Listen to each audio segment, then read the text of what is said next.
Hier, notre collègue Jean-François Frashbou a présenté à l'Information, ici à TQS, une enquête qu'il avait faite.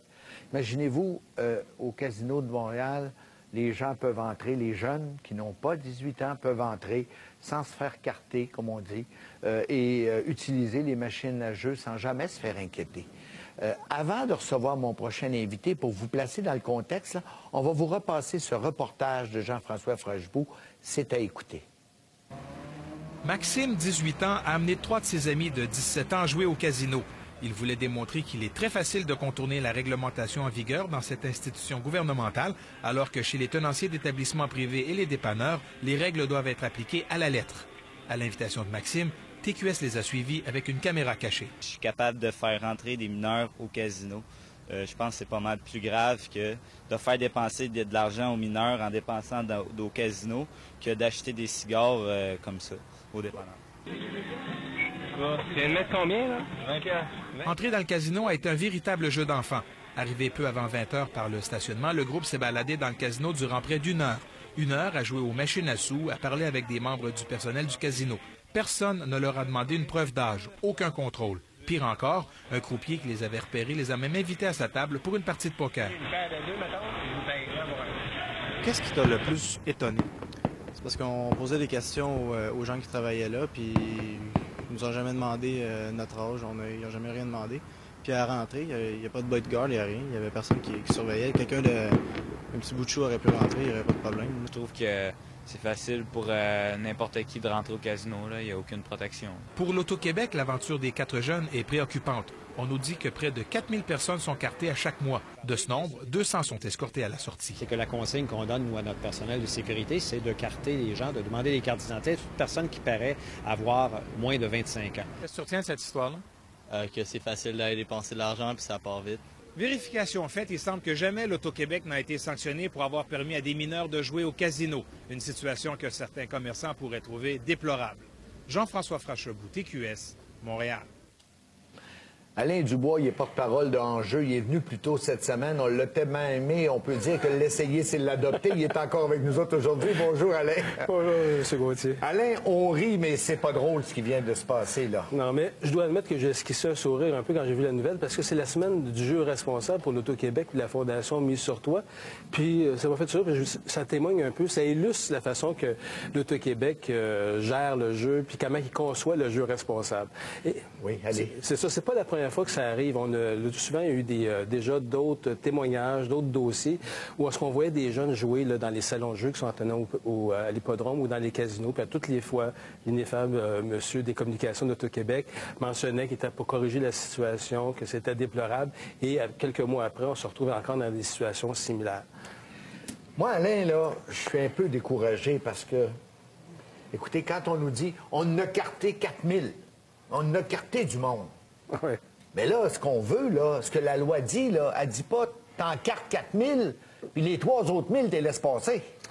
Effectivement, c'est l'Auto-Québec qui est soumis aux lois, la même chose que tout le monde. D'ailleurs, l'Auto-Québec... Ben là, on n'est pas sûr. Êtes-vous sûr de ce que vous dites là, vous? Bien, je suis pas sûr, parce que c'est un peu un État dans un État. Vous savez, à l'Auto-Québec, dans les casinos, ils ont leur propre service de police, d'ailleurs, pas de police, de sécurité, mais qui est composé, là, dans la presque totalité, par des anciens agents de police. Donc, ils ont un bon service de sécurité, des gens expérimentés, qui pourraient déceler facilement les jeunes, hein, s'ils étaient cartés, en tout cas. Ben oui.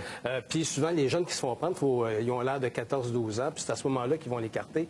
Mais les gens qui ont 16 ans et plus, souvent, c'est plus difficile. D'ailleurs, il y en a beaucoup à certaines périodes de l'année. Vous savez, par exemple, c'est comme un rite de passage pour les jeunes qui finissent leur... les parties de fin d'année, oui, là, le secondaire, là, c'est ça. Ils vont... On va faire un tour au casino. On va faire un tour au casino. On ne dit pas, on en a 16 ans, on finit notre secondaire 5. Envoie l'autobus au casino. C'est ça, puis la limousine ou n'importe quoi arrive au casino, les jeunes y vont. Puis c'est un phénomène quand même assez inquiétant. Parce que le jeu, comme on le constate, c'est très, très banalisé. Ça se développe jeune. Hein? Ça se développe très, très jeune. On dit que 80% des jeunes ont une expérience des jeux d'hasard et 44% dans les jeux étatisés. C'est-à-dire des gens qui n'ont pas, les jeunes qui n'ont pas le droit de jouer à des jeux d'hasard et d'argent. Ouais. Il y a quand même 44% des jeunes qui font cette expérience-là. Alors, 44% des jeunes d'en bas de 18 ans... Selon les chercheurs de l'Université McGill, ont évalué... Qui n'ont pas le droit, ils jouent pareil. Ils jouent pareil, à tous les types de jeux. C'est là qu'on est vulnérable, qu'on développe les habitudes, les mauvaises habitudes de jeu. Oui, c'est ça. Chez les jeunes, ils sont très vulnérables. On sait que plus que les jeunes ont des habitudes de jeu tôt, plus qu'ils sont à risque de développer des problèmes de jeu pathologiques et même, quand ils développent des problèmes de jeu, aussi toutes sortes de crimes, de criminalité associée. Quelle misère. Mais revenons à l'Auto-Québec. Oui, moi, ça me fascine leur cas, là. Hein? Oui, moi aussi. Écoutez bien, l'Auto-Québec, ils ont déjà pris des dépanneurs, là, des vendeurs de billets, à vendre des billets à des jeunes en bas de 18 ans. Qu'est-ce qu'ils leur ont donné comme sanction? Bien, je pense que c'est 5 semaines de coupure comment dire, 5 semaines où ils ne pouvaient pas vendre des billets de loterie. Alors, quand l'Auto-Québec attrape un dépanneur qui vend des billets à un jeune de 17 ans, 5 semaines, tu ne vends plus de billets.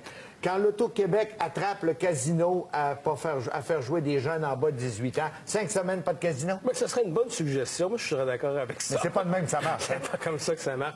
Mais qu'est-ce que ça démontre? C'est que l'Auto-Québec, comme dans le cas du jeu, la semaine du jeu responsable, a beaucoup d'intérêt à soigner son image corporative, à montrer qu'ils sont des bons gestionnaires, qui travaillent pour empêcher le jeu compulsif. Mais dans les faits, toute mesure de précaution efficace a des impacts financiers importants. Ils n'ont pas tant d'intérêt à ce que ça à régler ces problèmes-là. Comme je mentionnais il y a 2 jours, environ seulement pour les seules machines à sous, il y a quand même près de 500 millions qui viennent de gens qui ont sur 800 millions qui viennent de gens qui ont des problèmes divers au niveau du jeu. Donc, ça rapporte beaucoup à l'État, tout ça.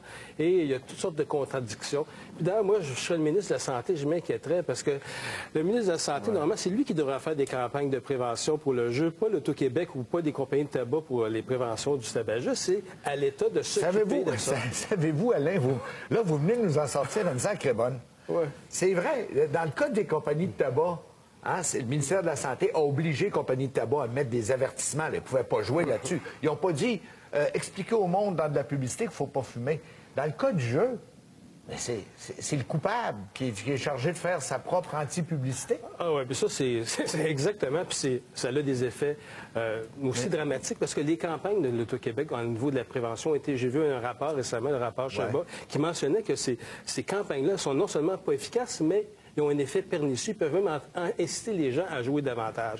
Évidemment, c'est ça qui est un peu inquiétant, mais c'est pas la mission de l'Auto-Québec de faire des campagnes de prévention. C'est à l'État. C'est à l'État aussi de vérifier si les dépanneurs vendent des billets aux mineurs. C'est pas seulement à l'Auto-Québec. Là, c'est l'Auto-Québec qui contrôle tout. Il finance des chercheurs par l'intermédiaire de la Fondation. Il finance des centres de traitement pour les joueurs. Il finance des recherches en santé mentale à Douglas, à l'UH. Ils sont partout. Fait que là, tout le monde... personne ne dit rien. Hein. Ils sont tous pris avec l'Auto-Québec qui leur donne de l'argent à tonnes. Finalement, c'est peut-être pas le ministre de la Santé comme Mme Jérôme Forget. C'est elle qui est responsable de l'Auto-Québec. Ouais. C'est elle qui est la responsable gouvernementale en notre nom. Oui, mais d'ailleurs, ça soulève une question. Ça serait intéressant que l'Auto-Québec soit sous la responsabilité, pas seulement du ministère du Finance, mais peut-être aussi du ministère de la Santé et de la Sécurité publique. Ou du développement social, peut-être. Peut-être. Parce que ça touche un peu tout le monde, hein? Oui. Alain, c'est un sujet quasi inépuisable. On a appris des choses aujourd'hui. Je vous remercie d'avoir été avec nous. Ça m'a fait plaisir. À la prochaine. À la prochaine. Alors, après la pause, on fait la revue de presse. Restez à l'écoute.